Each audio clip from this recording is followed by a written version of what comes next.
سامعین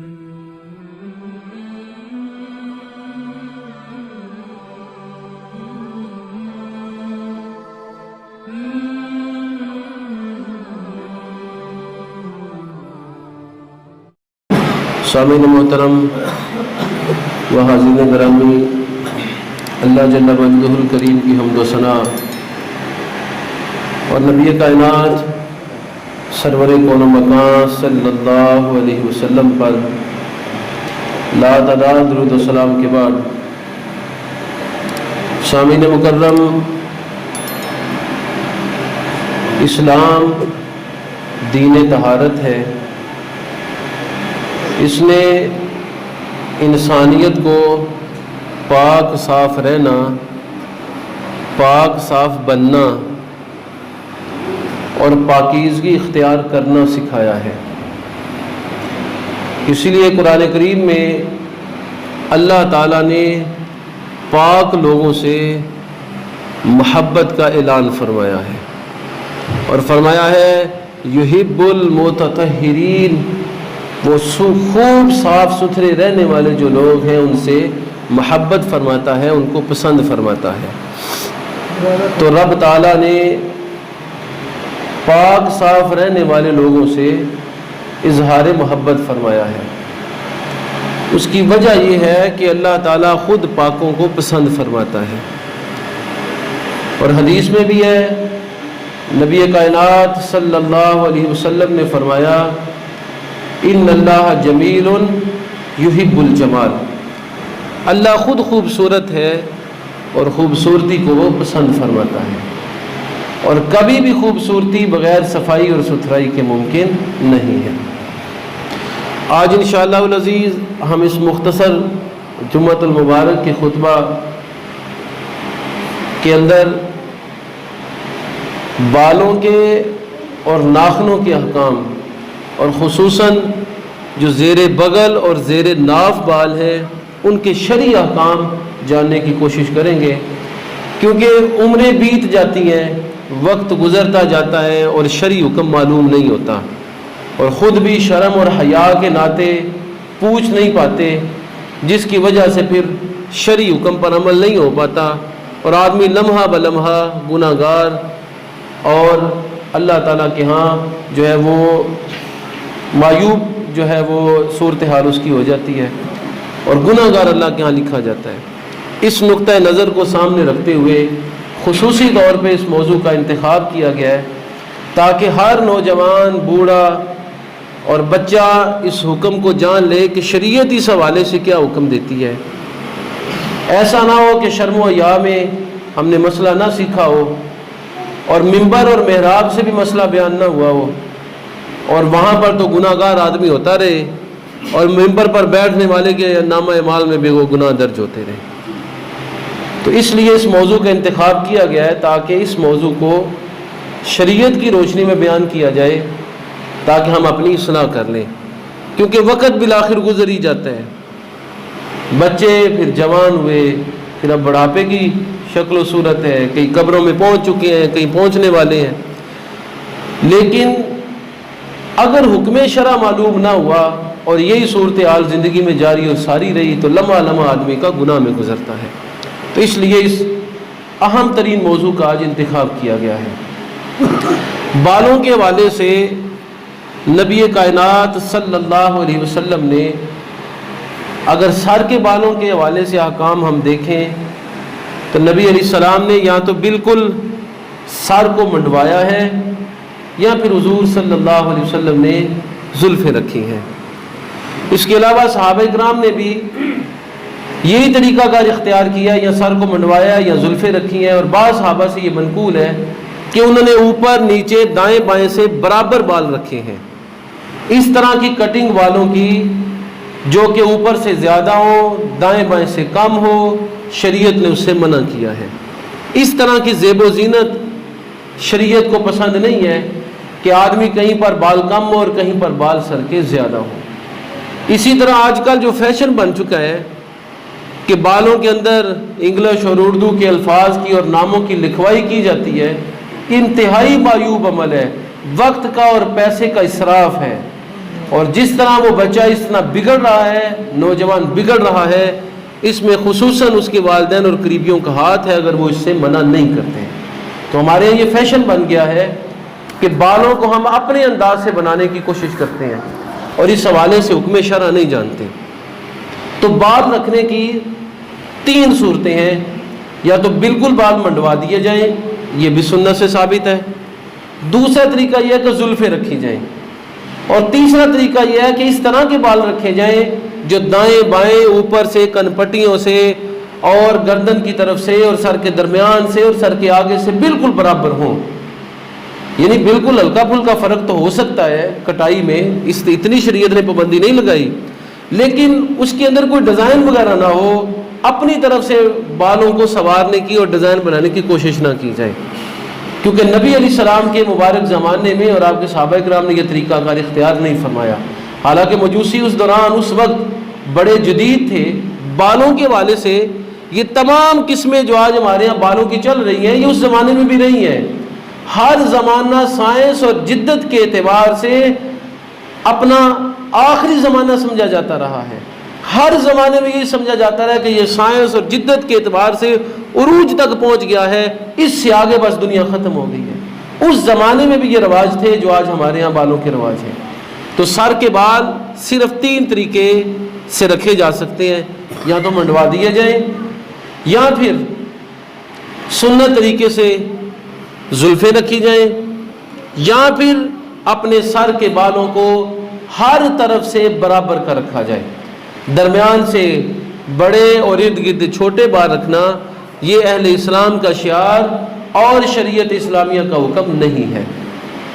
نبی علیہ السلام نے جو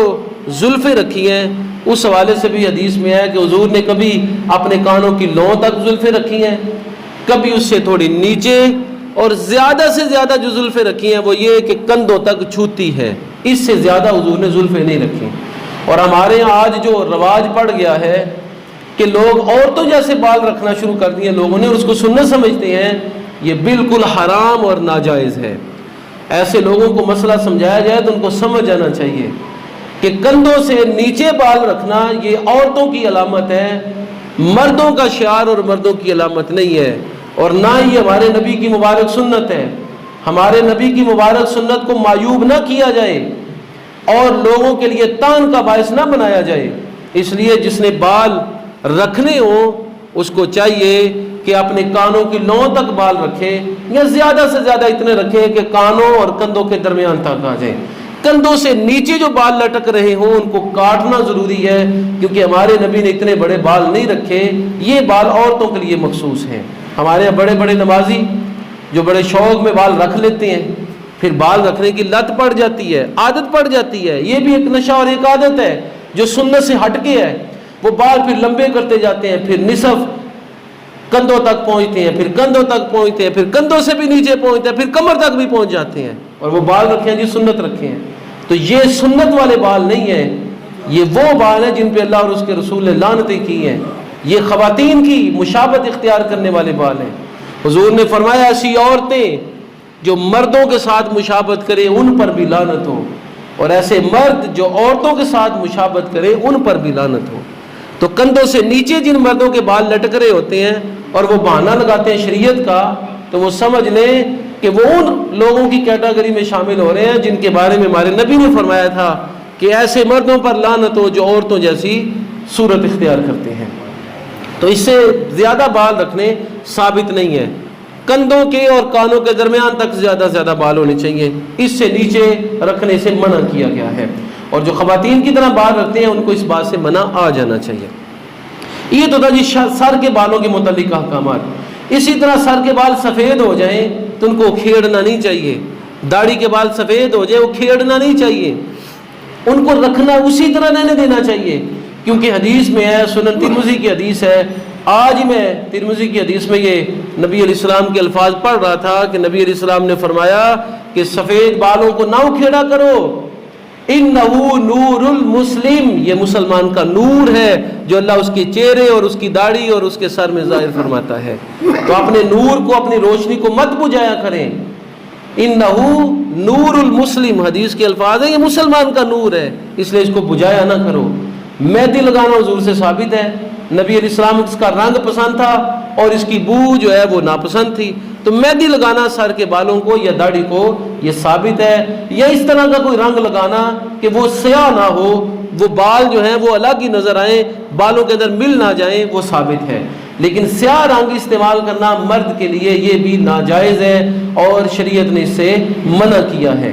کیونکہ سفید بالوں کو سیاہ رنگ چڑھانا یہ تخلیق خدا کو بدلنا ہے، اور نبی علیہ السلام کی حدیث ہے کہ جسم کھودنے والی اور کھدوانے والی پر لعنت ہو، اور اللہ کی حیت کو، تخلیق کو بدلنے والیوں پر لعنت ہو، اسی طرح اپنے دانتوں کے ڈیزائن بنانے والیوں پر لعنت ہو، اسی طرح فرمایا بالوں کو بلا وجہ کاٹنے والیوں اور بنانے والیوں پر لعنت ہو، جو دوسروں کے بال کھودتی ہیں، کاٹتی ہیں اور بناتی ہیں اور اپنے بال بھی اسی طرح کرواتی ہیں، حضور نے ان لوگوں پر، ان عورتوں پر لعنت فرمائی ہے۔ تو نبی علیہ السلام نے بالوں کا رنگ تبدیل کرنے کو بلا وجہ، بلا سبب اس کو ناجائز قرار دیا ہے۔ ہاں کالا کلر لگانا منع ہے، باقی کوئی بھی کلر لگائیں، مہندی لگائیں، کوئی اور رنگ لگائیں، اس میں کوئی حرج نہیں ہے اور اس سے شریعت نے منع نہیں کیا، لیکن کالا رنگ لگانا منع ہے۔ کالا رنگ لگانا بھی ایک صورت میں جائز ہے، جب کہ آدمی مجاہد ہو، فوجی ہو، جہاد پر فرنٹ پر لڑنے والا ہو اور ہو چکا ہے بوڑھا اور ریٹائرمنٹ نہیں ملی، تو اس صورت میں اس کو بھی اجازت ہے، وہ لگا سکتا ہے، لیکن صرف یہ ایک ہی صورت ہے، اس کے علاوہ نہیں، اور یہ صرف اور صرف غلبہ اسلام کے لیے ہے۔ تو یہ تو سر کے بالوں کے احکامات تھے۔ اب داڑھی کے حوالے سے حضور نے فرمایا واعفوا اللحیہ، داڑھی کو چھوڑ دو، اس کو بڑا ہونے دو، اور خود نبی علیہ السلام کا مبارک طریقہ ہے۔ سنن ترمذی کی حدیث ہے کہ حضور اپنی داڑھی کے اطراف یعنی دائیں بائیں اور اگلی جانب سے جو بال بہت زیادہ بڑھ چکا ہوتا، الگ اور نکل چکا ہوتا، تو حضور اس کو لے لیتے، یعنی اس کو کاٹ لیا کرتے تھے۔ اس سے معلوم ہوا کہ داڑھی کو اتنا بھی نہیں چھوڑ دینا کہ وہ اتنی لمبی ہو جائے کہ پھر وہ معیوب لگے اور دائیں بائیں بکھرتی پھرے اور داڑھی کا کوئی بال کہیں جا رہا ہو، کوئی بال کہیں جا رہا ہو، یہ بھی سنت سے ثابت نہیں ہے۔ نبی علیہ السلام نے داڑھیوں کو چھوڑنے کا تو حکم دیا ہے، لیکن اس کے ساتھ صحابہ کا عمل اور حضور کا عمل یہ بات بتا رہا ہے کہ داڑھی کو اتنا چھوڑنا ہے کہ وہ اگر اپنی حیثیت سے باہر نکل رہی ہو تو پھر اس کو تھوڑا بہت کاٹ دینا، ترشوا لینا، یہ بھی جائز اور درست ہے، یعنی بال بہت زیادہ باہر نہ نکلے، ایسا نہ ہو کہ داڑھی کے 4 بال ہیں اور چاروں بال بالکل الگ نمایاں اور لمبے نظر آ رہے ہیں تو ان کو کاٹ کے داڑھی کے برابر کر لیا جائے۔ لیکن ترچھویں داڑھی جو لوگ رکھتے ہیں یا داڑھی کو منڈواتے ہیں، یہ ناجائز ہے، شریعت نے اس کو حرام قرار دیا ہے، نبی علیہ السلام کے حکم کی یہ خلاف ورزی ہے۔ کم از کم حضور کی طرح ایک مٹھی داڑھی جو ہے وہ ہونی چاہیے، اور ایک مٹھی یہاں سے کانوں سے شروع نہیں کرنی، ایک مٹھی ٹھوڑی سے شروع کرنی ہے، تب ایک مٹھی پوری ہوگی، اس کے بعد جتنے بھی بال ہیں اس کو کاٹا جا سکتا ہے۔ تو سنن ترمذی کی حدیث ہے کہ نبی علیہ السلام داڑھی کے بالوں کو دائیں بائیں سے تھوڑا بہت جو بال باہر نکلا ہوتا اس کو کاٹ دیتے تھے، لیکن اس حدیث کو بہانہ بنا کے یہ نہ کوئی سمجھ لے کہ اب داڑھی کو کٹوانا جائز ہو گیا ہے یا داڑھی کو کاٹنا جائز ہو گیا ہے۔ داڑھی کا وہ بال جو بالکل الگ نمایاں ہو رہا ہو، بالکل الگ ہو اور وہ برا لگے، انسان کی شکل و حیت کو برا بنا دے، تو اس کو کاٹا جا سکتا ہے۔ اسی طرح حضرت عبداللہ ابن عمر، جس سال آپ نے حج کرنا ہوتا تو رمضان میں اپنی داڑھی کو، موطا امام مالک میں حدیث آتی ہے، پکڑتے یوں، داڑھی کو یوں پکڑتے ٹھوڑی کی طرف سے، اور جو آگے بال آتے ان کو کاٹ دیا کرتے تھے جس سال آپ نے حج کرنا ہوتا، اور پھر رمضان سے لے کے حج کے دنوں تک اپنے بالوں کو نہیں کاٹا کرتے تھے، یعنی داڑھی کے بالوں کو پھر نہیں لیا کرتے تھے، داڑھی کو اس کی اصل حیت پہ رہنے دیا کرتے تھے۔ تو یہ تینوں احادیث ملائیں کہ داڑھی کو چھوڑ دو، اور حضور داڑھی کے اطراف کو لیا کرتے تھے، عبداللہ ابن عمر مٹھی پر داڑھی کے بعد کاٹ دیا کرتے تھے، تینوں احادیث کو ملائیں تو یہ نتیجہ نکلتا ہے کہ داڑیاں بڑی رکھنے کا حکم ہے،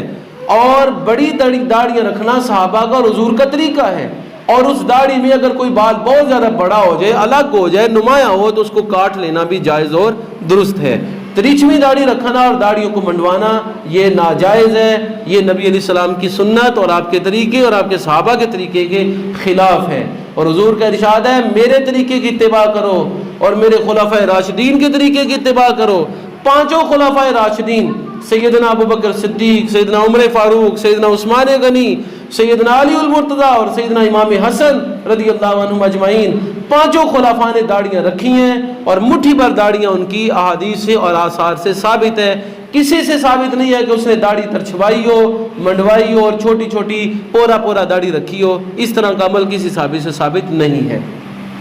تیسرا مسئلہ ہے جی مونچھوں کے حوالے سے، نبی علیہ السلام کا ارشاد ہے کہ مونچھوں کو ترچھوایا کرو، ان کو پست رکھا کرو اور داڑھیوں کو بڑھایا کرو۔ اب پست رکھنے کے دو مفہوم ہیں، ایک مفہوم تو یہ ہے کہ ان کو کینچی سے کاٹ دیا جائے، برابر کا کاٹا جائے، دوسرا مفہوم یہ ہے کہ زیادہ کاٹا جائے، لیکن اس طرح سے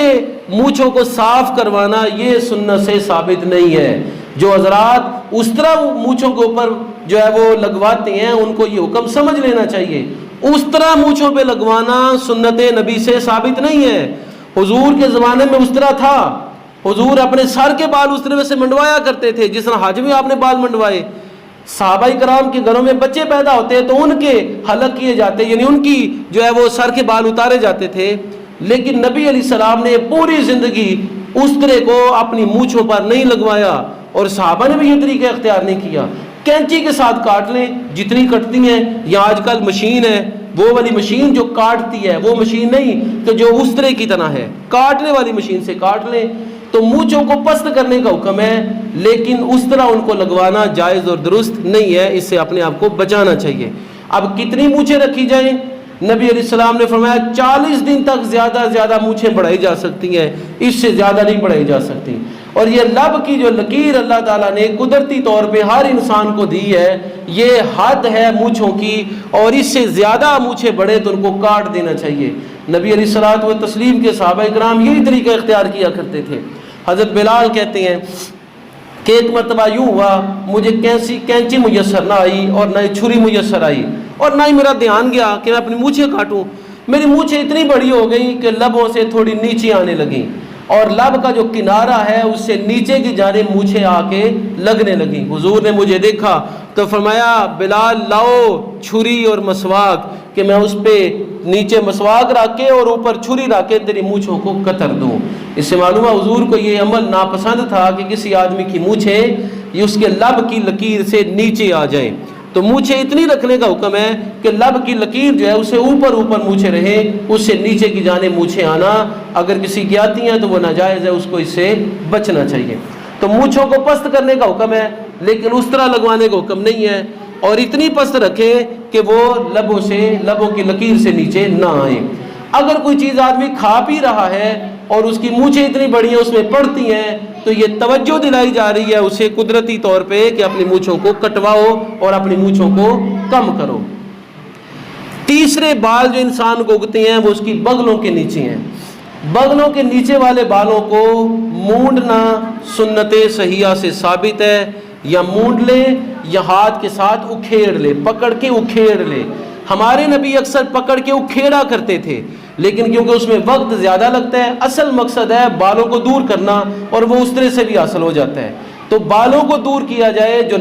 بغلوں کے نیچے ہیں، چاہے ان کو پکڑ کے اکھیڑا جائے، چاہے ان کو اس طرح کے ساتھ جو ہے وہ صاف کیا جائے۔ نبی علیہ السلام کی حدیث ہے، صحابہ فرماتے ہیں وقت لنا، ہمارے لیے وقت مقرر کیا گیا تھا کہ ہم اپنی مونچھوں کو، ناخنوں کو، زیر بغل بالوں کو اور زیر ناب بالوں کو 40 دن سے زیادہ نہ چھوڑے رکھیں۔ اور نبی علیہ السلام کی حدیث ہے کہ 40 دن سے زیادہ ان چیزوں کو چھوڑ دینا گناہ کا باعث ہے۔ یہی عمل صحابہ کرام کا زندگی بھر رہا ہے، اور اسلاف نے بھی اسی طریقے پر عمل کیا ہے۔ سنت یہ ہے کہ ہر ہفتے ناخن کاٹے جائیں، جمعے کے دن مونچھیں کاٹی جائیں، اور اپنے بغلوں کے بال اور زیر ناب بال کاٹے جائیں۔ اگر نہیں تو ایک جمعہ چھوڑ کے اگلے جمعے، اور اگر یہ بھی نہیں تو پھر زیادہ سے زیادہ 39 دن، 40واں دن جو ہی گزرے گا تو آدمی گناہگار ہونا شروع ہو جائے گا۔ تو زیر بغل بالوں کو کھیڑنا بھی سنت ہے اور مونڈنا بھی سنت ہے۔ اکھیڑنے سے یہ فائدہ ہوتا ہے کہ بو زیادہ پیدا نہیں ہوتی، اور جو جینز اس طرف کے ہوتے ہیں وہ اتنے ایکٹیو ہو جاتے ہیں کہ اس بغلوں کے اندر بو پیدا نہیں ہونے پاتی۔ اور یہ عمل اسی لیے نبی علیہ السلام نے حکم دیا ہے کہ یہ بغلوں کے بال بو کو پیدا کرتے ہیں، اور ایک مسلمان جو ہے اس سے بو نہیں آنی چاہیے، کیونکہ اللہ خود پاک ہے اور پاکی کو اللہ پسند فرماتا ہے۔ ایک اور قسم کے بال ہیں جن کو دور کرنے کا حکم ہے، وہ بال ہے زیر ناف بال۔ یہ بڑا حساس مسئلہ ہے، اور ہمارے ہاں بڑی دیر تک یہ مسئلہ جو ہے وہ سمجھ ہی نہیں آتا۔ کس حد تک کاٹیں، کہاں تک کاٹیں، کیسے مونڈیں، اس حوالے سے شریعت نے جو طریقہ کار بتائے ہیں وہ دو ہیں۔ پہلا طریقہ تو یہ ہے کہ اس طرح کے ساتھ ان کو صاف کیا جائے اور 40 دن سے پہلے ان سے نجات حاصل کی جائے۔ اور دوسرا طریقہ یہ ہے کہ بہت زیادہ آدمی بوڑھا ہے یا پیٹ بہت زیادہ بڑھ گیا ہے، اس طرح استعمال نہیں کر پاتا، یا ہاتھوں کے اندر ریشہ آ گیا ہے، اس طرح جو ہے وہ ہاتھ میں ٹھہرتا ہی نہیں ہے، یا نظر جو ہے وہ کمزور ہے یا اندھا ہے، تو آپ وہ بال صاف نہیں کر سکتا اس طرح سے، تو اس کو حکم یہ ہے کہ بال صفا پاؤڈر یا کریم یا کسی بھی طریقے سے، جو بھی طریقہ اس کے لیے آسان ہو، چاہے وہ قدیم ہو چاہے وہ جدید ہو، اس طریقے سے اپنے بالوں کو صاف کرے۔ عربی میں جو نبی علیہ السلام نے زیر ناف بالوں کے لیے حصے کے لیے لفظ استعمال کیا وہ العانہ لفظ ہے۔ العانہ سے مراد ہے دو ٹانگوں کے درمیان والا جو حصہ ہے، شرمگاہ کے اوپر اور شرمگاہ کے ارد گرد دونوں ٹانگوں کے جو درمیان والا حصہ ہے، اس حصے میں جتنے بھی بال ہیں، اس میں خصیتین کے ارد گرد بال ہیں اور پیشاب اور پخانے والی جو حصے ہیں اس کے ارد گرد بال ہیں، ان تمام کو صاف کرنے کا حکم ہے۔ رانوں کے بالوں کو صاف کرنے کا حکم نہیں ہے، لیکن اگر کوئی صاف کرتا ہے تو اس میں حرج نہیں ہے۔ یہ جوڑ والی ہڈی، ناف سے نیچے دونوں طرف جوڑ والی ہڈی سے لے کے جو درمیان والا دونوں ٹانگوں کا حصہ ہے، ان تمام بالوں کو صاف کرنے کا حکم ہے۔ اور ہر سمجھدار انسان جو ہے وہ اللہ نے اس کے لیے وہ حصہ الگ ہی رکھا ہوا ہے، وہ اس کو دیکھے گا، اسے فوراً سمجھ آ جائے گی کہ یہ وہ مخصوص حصہ ہے جس کے بال صاف کرنے کا حکم دیا گیا ہے۔ تو پخانے والی جگہ ہو یا پھر پیشاب والی جگہ ہو، اس کے ارد گرد جتنے بھی بال ہیں سب کو صاف کرنے کا حضور نے حکم دیا ہے۔ اور جو بندہ خود صاف نہ کر سکے، ایک آدمی ہے وہ بیمار ہے، تو اس کے لیے پھر حکم یہ ہے کہ اس کی بیوی اس کا یہ عمل کرے اور دیکھنے سے اپنے آپ کو احتیاطاً بچائے۔ اور اگر بیوی بیمار ہے، کئی سالوں سے فالج کی مریض ہے، تو اس کا وقت گزرتا چلا جا رہا ہے، تو پھر خامند کو حکم ہے۔ اور اگر خامند اور بیوی دونوں میں سے ایک ہے، دوسرا فوت ہو چکا ہے، تو پھر مرد کے لیے مرد یہ عمل کرے اور عورت کے لیے عورت کرے اور اپنے آپ کو بچائے۔ جس طرح ہم مردے کو لے لاتے ہیں تو ہاتھ پہ کپڑے کا گلوز پہن لیتے ہیں، کپڑے کے دستانہ پہن لیتے ہیں، تاکہ اگر شرمگاہ کو ہاتھ لگے بھی تو ہمارا ہاتھ براہ راست نہ لگے۔ پھر یہی طریقہ کار اختیار کیا جائے کہ جس کے بال صاف کیے جائیں، اسی طرح بال صاف کرنے والا اپنے ہاتھ کے اوپر کچھ لگا لے، کچھ جو ہے وہ دستانہ پہن لے اور اس طریقے سے بال صاف کرے جس طریقے سے کم از کم ہاتھ لگانے کی نوبت آتی ہے اور بال جلد صاف ہو جاتے ہیں۔ بعض اوقات ایسا ہوتا ہے کہ کچھ بال رہ جاتے ہیں، کچھ بال اتر جاتے ہیں، تو اس حوالے سے حکم یہ ہے کہ مکمل صفائی کی کوشش کی جائے۔ اس کے باوجود اگر کچھ رہ گیا تو اللہ تعالیٰ اسے معاف کرنے والا ہے۔ تو نبی علیہ السلام کا ارشاد ہے، من لم یاخذ من الشوارب فلیس منا، جس نے اپنی مونچھیں لمبی رکھی اور مونچھوں کو نہ کاٹا وہ ہم میں سے نہیں ہے۔ اسی طرح حدیث میں ہے کہ نبی علیہ السلام نے ہمارے لیے 40 دن مقرر کیے تھے کہ ہم ناخنوں کو کاٹیں، زیر بال بالوں کو کاٹیں، زیر بغل بالوں کو کاٹیں، زیر ناف بالوں کو کاٹیں۔ ان کے لیے حضور نے اور مونچھوں کو کاٹنے کے لیے 40 دن کا وقت مقرر کیا تھا۔ ناخن بڑے رکھنا شرعاً ناجائز ہے، اور حدیث میں ہے بڑے ناخنوں کے اندر شیاطین بستے ہیں۔ شیاطین کیسے بستے ہیں؟ ایک تو یہ کہ واقعی وہ آ کے بستے ہیں، اور دوسرا یہ کہ وہاں پر جراثیم شیاطین کی صورت میں آئے ہوتے ہیں جو کہ بیماری کو بڑھانے کا سبب بنتے ہیں۔ اسی لیے ناخنوں کو چھوٹا رکھنے کا حکم ہے، وہ پورے سے آگے نہ بڑھے۔ اللہ نے ایک قدرتی طور پہ جو پورا انسان کا بنایا ہوا ہے، ناخن اس سے پیچھے ہوتا ہے، پورے سے آگے ناخن بڑھے گا تو وہ بیماریوں کا سبب بنے گا۔ نبی علیہ السلام نے اس کے لیے 40 دن کا وقت مقرر کیا ہے، اور 40 دن میں بہت کم ایسا ہوتا ہے کہ پورے سے آگے ناخن بڑھے۔ تو ناخن بڑھانے سے بھی حضور نے منع کیا ہے، اس سے بھی اپنے آپ کو بچانا چاہیے۔ بچوں کے یہاں عموماً یہ عادت ہے، اور خواتین کے یہاں کہ وہ اپنے ناخنوں کو بڑا رکھ لیتے ہیں، اسی لیے پھر وہ چیزیں بیماریوں کا سبب بنتی ہیں اور یہ چیزیں نحوست کا سبب بھی بنتی ہیں۔ اللہ مجھے اور آپ کو عمل کی توفیق مرحمت فرمائے، اور شریعت نے صفائی ستھرائی کے اور بالوں کے جو احکامات بیان کیے ہیں، رب تعالیٰ ان پر عمل کی توفیق مرحمت فرمائے۔ وآخر دعوانا ان الحمدللہ۔